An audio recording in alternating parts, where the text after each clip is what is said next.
เจอบ้านรูปแบบสถาปัตย์ที่เป็นของรั้วเนี่ยมัน Amazing มากๆมีวิธีการทำที่ละเอียดซับซ้อนมีความปราณีตในประเทศไทยทุกประเทศก็มีประกันแบบดั้งเดิมทำทีทำไร่ทำสวนกับบ้านประกันแทกไปแทกมานักท่องเที่ยวมาเพื่ออะไรเพื่อบ้านประกันมันสวยงามแต่ว่าณเวลานี้ก็คือหญ้าคามันหมดไปแล้วมันมีไม่พอสำหรับทุกหลังฉันจะเลี้ยงคุณกินมีเลี้ยงฉันถือแบบเดิมอุรวยจึงทั้งเลยก็แม่นแต่แบบอีโอเพราะว่าเขายังเชื่อผีอย่างเงี้ยค่ะเขาบอกว่ามันจะปกป้องรักษาเขาถ้าเขาสร้างบ้านสังกะสีเขาบอกว่ามันผิดผีแล้วเนี่ยค่ะ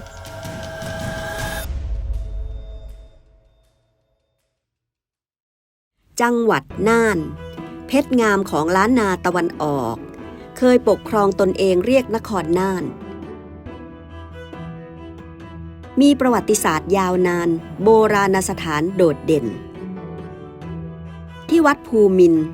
มีภาพฝาผนังงดงามฝีมือช่างท้องถิ่นที่โด่งดังปรากฏคนหลากหลายกลุ่มในภาพฝาผนังมีทั้งคนพื้นราบและคนชาติพันธุ์บนพื้นที่สูง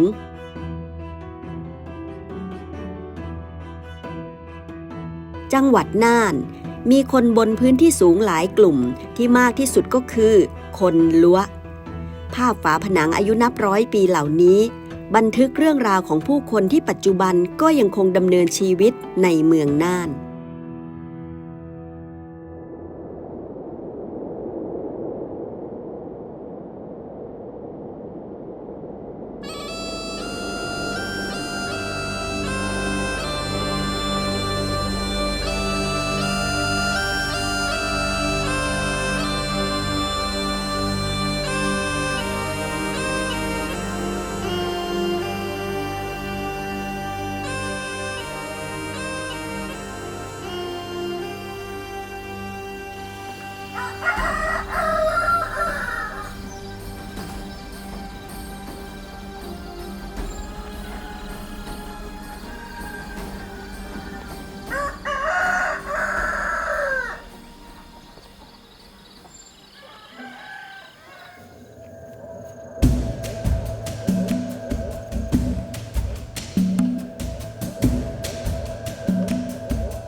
ก็เที่ยงเลยเนาะ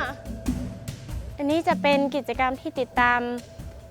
อาการผู้ป่วยที่หลังจากที่เราให้บริการแล้วเป็นยังไงบ้างดีขึ้นหรือว่าอาการเหมือนเดิมอะค่ะตัวอังยาชุคือว่ากันป้องไอ้แคว้นในป้องไอ้ดับทุก4 ชั่วโมงหรือว่าป้องไอ้ดับเพียงก็สิริพรใจปิงคนไทยเชื้อสายลัวไพรบ้านป่ากำจังหวัดน่านเติบโตในชุมชนมีแรงบันดาลใจเรียนด้านสาธารณสุขบรรจุเป็นเจ้าหน้าที่สุขศาลาบ้านป่ากำจังหวัดน่านบ้านเกิดของเธอ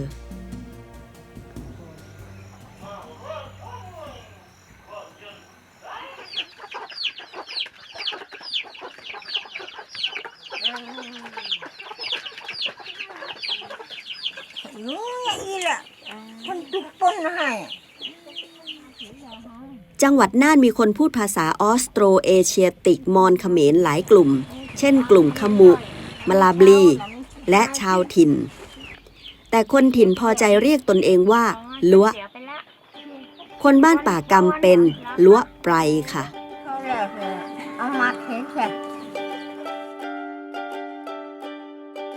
หมู่บ้านป่ากำนี่เป็นหมู่บ้านที่ย้ายมาจากบ้านห้วยปอมาอยู่ที่บ้านป่ากำได้ประมาณ500 กว่าปีแล้วค่ะว่าที่นี่ยังทำไร่กันอยู่ใช่แน่นอนอยู่แล้วค่ะที่นี่จะไม่ทิ้งการทำไร่ทำสวนอยู่แน่นอนนะคะเป็นไร่แบบหมุนเวียนนะคะ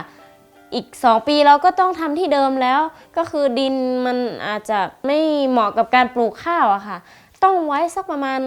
5-6 ปีเพราะว่าเมื่อก่อนเนี่ยทำไร่น้อยลงเพราะว่าพื้นที่มันอาจจะไม่พอเนาะก็ทำได้แค่ไหนก็คือแค่นั้นแต่ว่าถ้าเราไม่มีข้าวและจะ เอาข้าวที่ไหนกิน เงินที่เราจะหาเพื่อที่จะไปซื้อมันก็ไม่พออยู่แล้วค่ะ โดยหลักๆคือพื้นที่ไม่พอพื้นที่น้อยลงค่ะ สมัยก่อนชาวบ้านพึ่งตนเองเป็นหลัก บ้านเรือนสร้างจากไม้และไม้ไผ่ มุงด้วยหญ้าคาและใบค้อพืชที่ขึ้นตามธรรมชาติที่หาได้ง่าย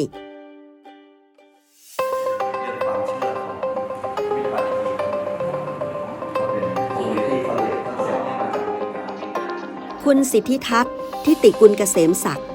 นักวิชาการศึกษาความพิเศษของสถาปัตยกรรมเรือนรั้ว มีเรื่องความเชื่อคติในการสร้างบ้านแบบนี้สอดคล้องไปกับภูมิประเทศที่เขาอยู่ภูมิประเทศภูมิอากาศมันผสมกลมกลืนกันเป็นเรื่องเดียวกันออกมาเป็นรูปทรงบ้านแบบนั้นเลยครับ เราเห็นจำนวนบ้านที่มันค่อยๆลดลงเรื่อยๆในแต่ละปีลักษณะบ้านรั้วแบบนี้ช่วงหลังๆเนี่ยก็มีแต่ผู้สูงอายุที่อยู่กันลูกหลานก็ออกไปสร้างบ้านแบบคนข้างล่างฮะคือเป็นปูนเป็นอิฐเป็นหลังคากระเบื้องสังกะสีอะไรแบบนั้นนะครับ พอศึกษาลึกเข้าไปเนี่ยเราก็เห็นว่ามันก็มีปัจจัยหลายอย่าง เช่นเรื่องของการเปลี่ยนศาสนาเรื่องของคนรุ่นใหม่ที่เขามีโอกาสมาเรียนที่ข้างล่าง แล้วเขา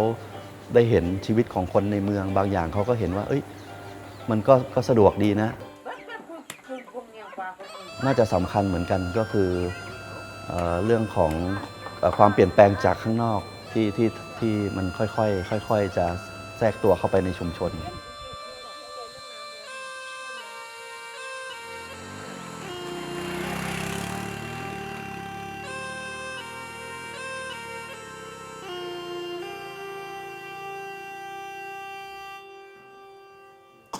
มันก็เติมกาบได้เนาะ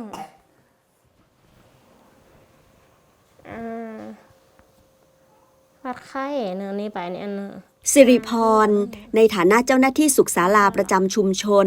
ทำงานบริการเด็กและชาวบ้าน เมื่อก่อนมีความเชื่อแบบศาสนาดั้งเดิม ผูกแขน ปัดเป่า เยียวยาทางด้านจิตวิญญาณ ยกเว้นกรณีฉุกเฉินจริงๆ ก็ต้องเดินทางไกลไปรักษาพยาบาล ส่วนนี้จะเป็นยาแก้ท้องไงมาโอเคนี่จะเราอ่านเนาะปองมันปองเปลี่ยนต่อได้เลยเนาะ ตั้งแต่มีสุขศาลาเป็นจุดศูนย์กลางการบริการสุขภาพ สถานการณ์ต่างๆ เริ่มดีขึ้น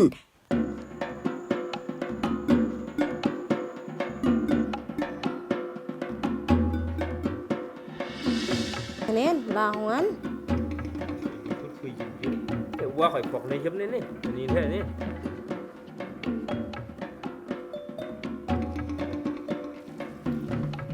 เรือนรั้ว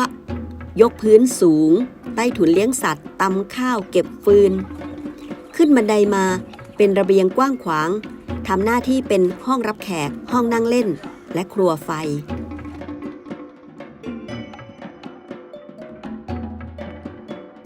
มีชานลดต่ำอยู่นอกชายคา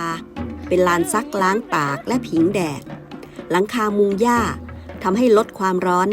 และอบอุ่นในฤดูหนาวบนยอดดอย ลุงขอดมีอาการปวดหัวปวดหลังเป็นประจำ ระยะหลัง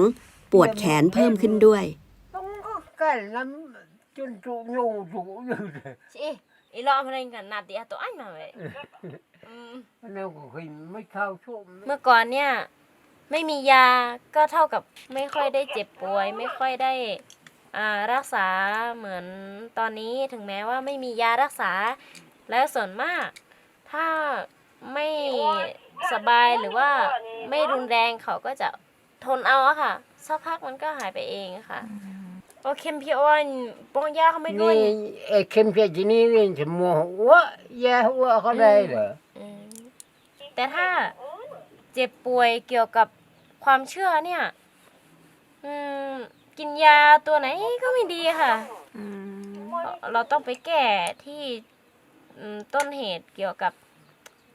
ความเชื่อของเราอย่างเงี้ยค่ะล่าสุดปัจจุบันเนี่ยก็คือปวดแขนนี่แหละค่ะ นับว่าเปิดใจกว้างมากแล้ว ที่คนนับถือศาสนาดั้งเดิม นับถือผี ผ่อนปรน ยอมกินยา รักษาตัวกับเจ้าหน้าที่สาธารณสุข ลุงขอด เห็นความเปลี่ยนแปลงของชุมชนจากสังคมโดดเดี่ยว จนกระทั่งเริ่มเชื่อมโยงกับโลกภายนอก ลุงบอกว่าเมื่อก่อนมันก็ดีอีกแบบ เดี๋ยวนี้มันดีอีกแบบหนึ่งก็คือ มีไฟมีถนนมีรถค่ะเดี๋ยวนี้แม่เนี่ยเจียงแบบเข็มหมักล้วนหมดมาเนาะ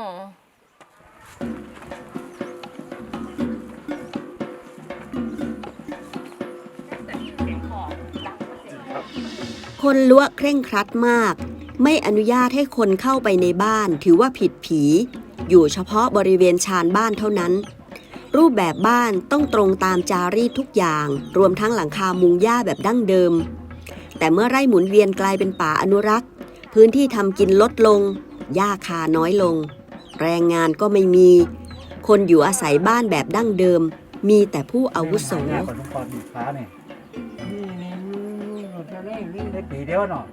เรือนรั้วซึ่งมีความเชื่อคติการสร้างบ้านที่สอดคล้องกับภูมิประเทศ ภูมิอากาศ สั่งสมภูมิปัญญาต่อเนื่องหลายชั่วคน เรือนรั้วที่ป่ากรรมเป็นเอกลักษณ์โดดเด่นไม่มีใครเหมือน ปลูกแบบเดียวกัน หันหน้าไปทิศเดียวกัน ออกแบบในบ้านเหมือนกันทุกหลัง ใครปลูกบ้านก็มาช่วยกัน เสร็จภายในไม่กี่วัน เคยังอะไรเปลี่ยนนะเคทำกระสินไอชวนอันกินน่ะ มันใครหู้อีกอ่ะ ว่าเปลี่ยนอะไร เป็นจะได้ โจไว้ก็จะเปลี่ยนนะอันค้านี่มันบ่ทนนี่ แม้แต่ผู้นำจิตวิญญาณอย่างลุงขอดก็คิดว่า เมื่อหลังคาชุดนี้หมดอายุลง ก็จะเปลี่ยนหลังคาบ้านเป็นสังกะสีในอีก2 ปีข้างหน้า ปี2 ปีนี่จะเปลี่ยนเนี่ยชื่อจังเป้งจะมาไพ่หมอ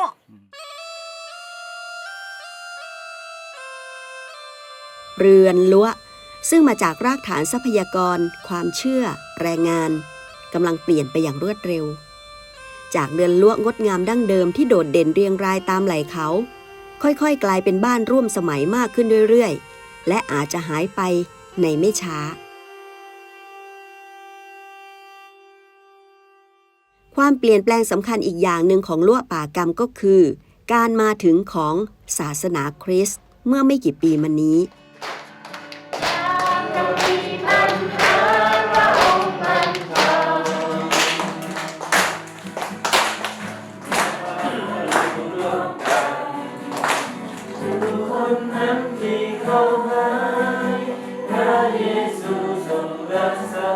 ยังได้เลยเนอะอาเคอิสราเอลอาเคอธิษฐานนี่แบบอาเคพร้อมจำพร้อมชาอะนี่คือการอาเคการตีอาแสดงเคอ่านพระคัมภีร์โปรอธิษฐานโปรเองชาทุกมื้อที่เอาสร้างสวยเองยันอาเคกลับนั่งกับเจชิเล่จะอาเคโปรอธิษฐานจะอาเค สิริพรพาเรามารู้จักกับนกคริสเตียนรุ่นใหม่ในชุมชน ไม่ดำก็ช่วยหน่อยอย่าถือข้อความอะไรเจียครอบครัวของหนูบ้านของหนูเป็นบ้านที่ไม่มีข้าวกิน แล้วก็ช่วงนั้นก็คือคนที่มาเผยแพร่ศาสนาคริสต์ใช่ไหมคะก็คือเข้ามาหาเราแล้วก็เขามีอะไรเขาก็ให้กับเรา แล้วก็เขามาขอสอนภาษาไทยคณิตอังกฤษที่โรงเรียนเราด้วยเนี่ยค่ะเรียนบุคคลอยู่เจียงเลยค่ะเราก็เลยรู้สึกว่าอยากเข้าหาเขาอย่างเงี้ยค่ะและเขาก็ได้มีโอกาสพูดเรื่องของพระเยซูให้เราฟังด้วยอย่างเงี้ยค่ะ การเปลี่ยนศาสนาทำให้วิถีชีวิตของคนล้วป่ากรรมเปลี่ยนแปลงไปหรือไม่ มันก็ไม่เชิงว่าเปลี่ยนทั้งหมดแบบดั้งเดิมก็เหมือนกับยังอยู่แต่เราแค่ไม่นับถือผีเฉยๆอย่างเงี้ยค่ะการใช้ชีวิตทำไร่อะไรนี่เราก็ไม่เปลี่ยนเสื้อผ้าของเราก็ไม่เปลี่ยนจนทุกวันนี้ก็คือทั้งสองฝ่ายก็คือเหมือนกับใช้ชีวิตได้ปกติไม่แบ่งแยกกันการไกล่เกลี่ยการประนีประนอมการลดข้อขัดแย้งกันเนี่ยมันอยู่ที่ผู้นำทางจิตวิญญาณเนี่ย อภิสิทธิ์ลำยศนักวิจัยชุมชนคนเมืองน่าน เคยเข้ามาศึกษาวิจัยเรื่องความมั่นคงด้านอาหารในบ้านป่ากำเห็นความเปลี่ยนแปลงตลอด 20 ปีที่ผ่านมา ป่ากำถือว่าเป็นหมู่บ้านหนึ่งที่มีความเป็นเอกลักษณ์ในตอนนั้นผมยังคิดว่ามันเป็นระดับกึ่งบรรพการอยู่นะครับคือในเรื่องของวิถีวัฒนธรรมด้านสังคมเนี่ยระบบความสัมพันธ์ต่างๆความเชื่อ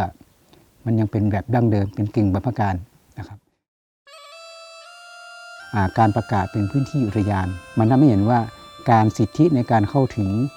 ทรัพยากรธรรมชาติสิทธิในการเข้าถึงแหล่งที่อยู่อาศัยสิทธิในการเข้าถึงพื้นที่ทำกินเนี่ยมันเริ่มเปลี่ยนปู่ย่าตายายหรือผู้นำทางจิตวิญญาณเนี่ยจะเป็นกลไกสำคัญเลยนะครับที่จะทำให้เด็กเยาวชนเนี่ยได้เกิดการรักถิ่นฐานบ้านเกิดยังคงรักษาจารีตฮีดฮอยนะครับ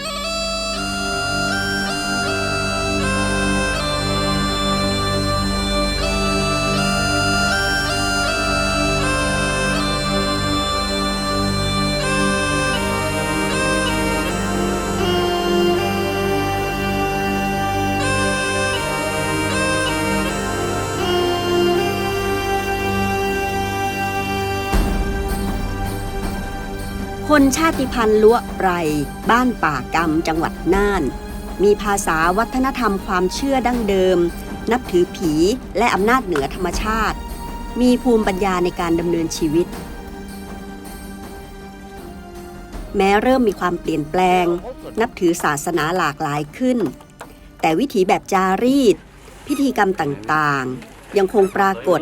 ในขั้นตอนของการทำไร่หมุนเวียน ไปน้ำแปะจังไง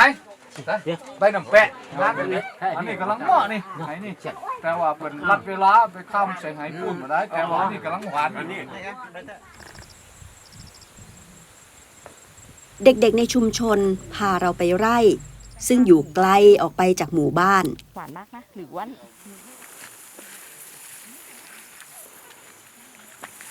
น้องไปเก็บแตงกวาโอ้อันนี้กินได้เลยไหมได้ค่ะแต่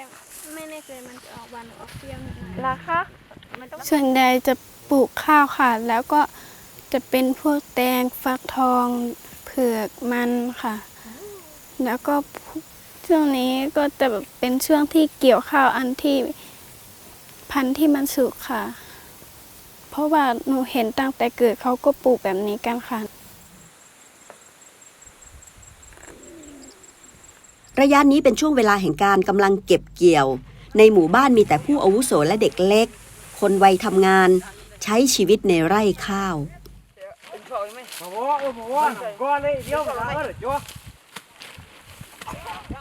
ท่ามกลางเปลวแดดระอุร้อนคนล้วบ้านป่ากำกำลังนวดข้าวในไร่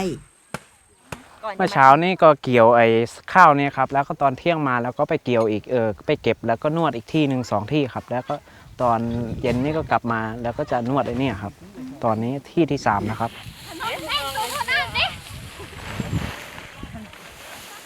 ผมก็มาจากหมู่บ้านเดียวกันนี่แหละค่ะแต่มาช่วยกันเพื่อให้เสร็จเร็วค่ะ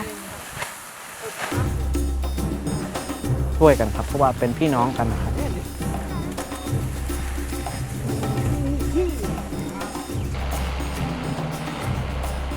เมื่อก่อนกับเดี๋ยวนี้เป็นไงบ้างเมื่อก่อนนี้รูดเอาครับแล้วเดี๋ยวนี้นิยมดีไซน์เครื่องนี้เพราะว่าแต่ละหลังนี่ไม่ใช่มีทุกบ้านเลยนะแต่คนที่มีเครื่องนี้ก็เอาเครื่องนี้ไปช่วยเพื่อนบ้านครับที่ว่าเพื่อนดีแต่ละหลังครับต้นทุนนี้ก็มันแพงอยู่ครับแต่ก็ใช้มันลดเวลาให้เราเก็บข้าวทันนะครับแต่ถ้าเรากลางวันนี่เราทำกลางคืนนี้เราไม่ทำข้าวกระสุกไปเรื่อยมันก็เสียไปเรื่อยครับแต่ได้เครื่องนี้มามันก็เร็วอยู่ครับไร่ข้าวของคนล้วและกลุ่มชาติพันธุ์หว่านหรือปลูกเมล็ดพันธุ์ผักไปด้วยกันไร่ข้าวจึงมีมากกว่าข้าวมีผักชนิดต่างๆทยอยให้เก็บกินเก็บเกี่ยว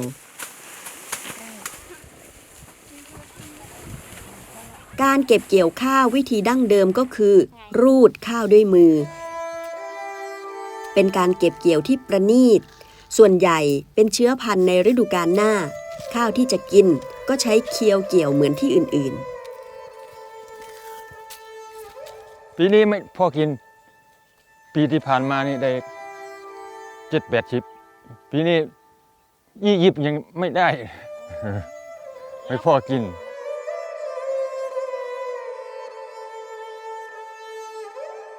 โรคแมลงเป็นนกหนูกินทั้งหมด นี่คือการพยายามเต็มที่ทำเต็มที่แล้วถ้าไม่ได้กิน แล้วคนข้างนอกเขาจะเข้าใจไหมว่าเราทำเต็มที่แล้ว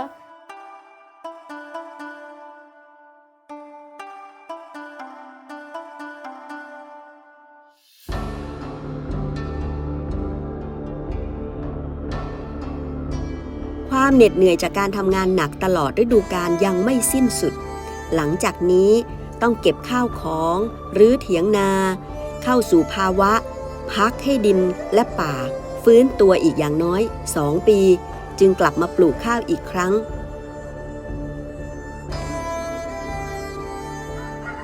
ความเปลี่ยนแปลงและสิ่งใหม่ๆหลายอย่างเข้ามาถึงหมู่บ้าน เหมือนโลกเก่ากำลังแกว่งและเขย่า มีทั้งเรื่องดีและเรื่องที่ต้องระวัง คนป่ากรรมก็ต้องขยับและปรับตัว con sẽ sao ạ con mình đi tiêm mình đi con về vô ấy ความเจริญเข้ามานะครับนะประเพณีเก่ามันอาจจะลดลงไปบ้าง แต่ว่าอีกส่วนหนึ่งก็ยังอนุรักษ์ไว้ดีอยู่ ก็เป็นประเพณีดั้งเดิมเขาก็ยังรักษาอยู่ เราคิดว่าเราเป็นคนนอกที่เข้าไปพยายามที่จะช่วยเขาเก็บรักษาในสิ่งที่เป็นคุณค่าทางวัฒนธรรมเขาโดยเฉพาะอย่างนี้เรื่องบ้านเองก็มันก็ควบคู่ไปกับวิถีชีวิตด้วย ภายใต้การเปลี่ยนแปลงนั้นผมก็ยังคิดว่ามันยังมีผู้เข้าผู้แก่หรือว่าคนแบบรุ่นกลางคนเนี่ยวัยกลางคนเนี่ยยังคอยประคับประคองอยู่ ยึดโยงความเชื่อพิธีกรรมแล้วก็ปลูกฝังในเรื่องของความเป็นชนชาติรั้วของป่ากรรมเนี่ยให้มันยังคงอยู่ บ้านป่ากรรมเปลี่ยนแปลงไปมาก แล้วคนป่ากรรมวันนี้วาดหวังถึงอะไรบ้าง บ้านป่ากรรมเนี่ยอยากจะให้ทุกคนจดจ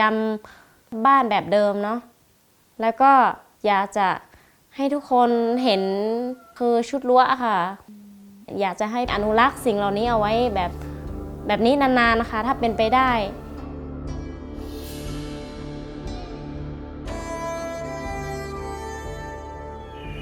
ขบงานนี่บอกคอมเมนต์ขบข้ามไหมขบงานลุงพรไม่สามารถอธิบายได้มันเป็นยังไงก็อะไรจะเกิดก็ต้องปล่อยให้มันเกิดถึงแม้ว่าเราจะห่วงหรือว่าไม่ห่วง